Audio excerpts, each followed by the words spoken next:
കടൽ, കാറ്റ്, കാറ്റാടികളുടെ മർമ്മരം, പിന്നെ ഞാൻ.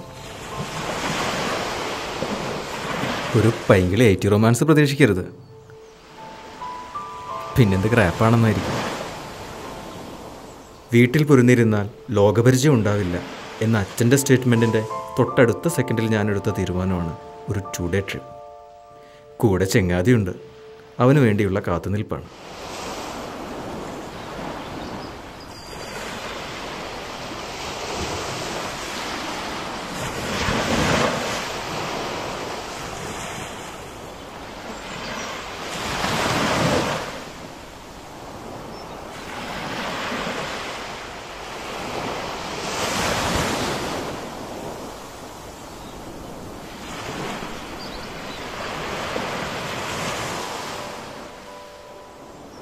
നിന്റെ അച്ഛൻ എങ്ങനെയാ?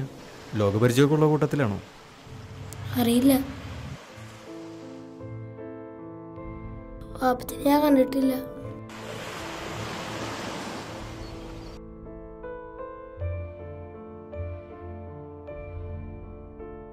ഇക്ക, ഈ പഠിച്ചോ ശരിക്കുണ്ടോ? ഇല്ലെന്നിപ്പോൾ ആരാ പറഞ്ഞത്? ഉമ്മച്ചി എപ്പോഴും ഇതന്നെ പറയും. പക്ഷെ അറിയാം, ഉമ്മച്ചി പറയണമെന്നാണേ. അത് തെളിയിക്കാൻ വേണ്ടിയിട്ടാണ് ഞാനവിടെ വന്നിരിക്കുന്നത്. കുറേ ദിവസമായി. എന്നിട്ട് എന്തൊക്കെ പടച്ചോൻ വരാത്ത? പടച്ചോൻ വരുമ്പോൾ നീ എന്താ ചോദിക്കുക? ഒരു പെട്ടി നിറയെ ചോക്ലേറ്റ്സുമായിട്ട് വാപ്പിച്ച്? അതൊന്നല്ല. പിന്നെ എൻ്റെ ഉമ്മച്ചിയുടെ വെയിറ്റ് ചെയ്ത അവിടെ വേഗം ഓപ്പറേഷൻ ചെയ്ത് മാറണേ. എൻ്റെ ഇക്കാക്ക് ശരിക്കും പോലെ നടക്കാൻ പറ്റണേ. പിന്നെ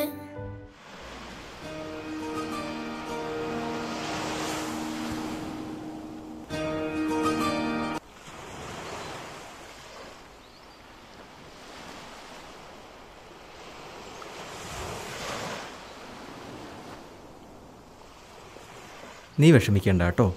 നിന്റെ പ്രാർത്ഥന കേട്ട് കേട്ട് ഒരു ദിവസം പടച്ചോൻ വലിയൊരു കപ്പലും പിടിച്ചു വരും. ദാ അവിടുന്ന്.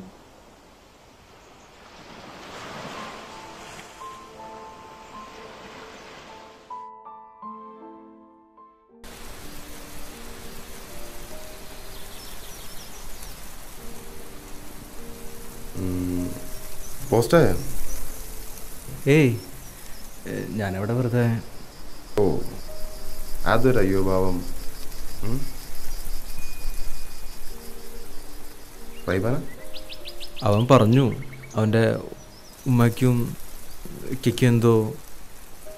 വേറൊന്നും പറഞ്ഞില്ലേ? അതിന് ക്യാൻസറാ, ലെൻസിലോ മറ്റോ. മുമ്പൊരു സഹായ സമിതിയൊക്കെ ഉണ്ടായിരുന്നോ?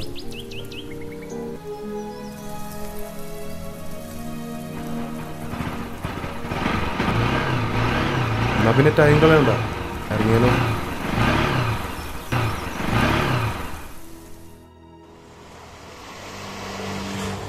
അച്ഛനെ ജയിക്കാൻ ഒരു വലിയ ഉത്തരം ഇപ്പം എൻ്റെ കയ്യിലുണ്ട്.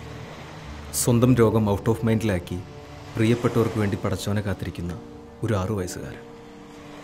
ഇപ്പോൾ ഞാൻ മനസ്സിലാക്കുന്നു, ലോകപരിചയത്തിൻ്റെ അടിസ്ഥാനം പാരൻസിൻ്റെ ATM കാർഡ്സ് അല്ല, അവനവൻ്റെ തന്നെ ഉള്ളിലേക്കുള്ള ആഴമേറിയ തിരച്ചിലാണ്.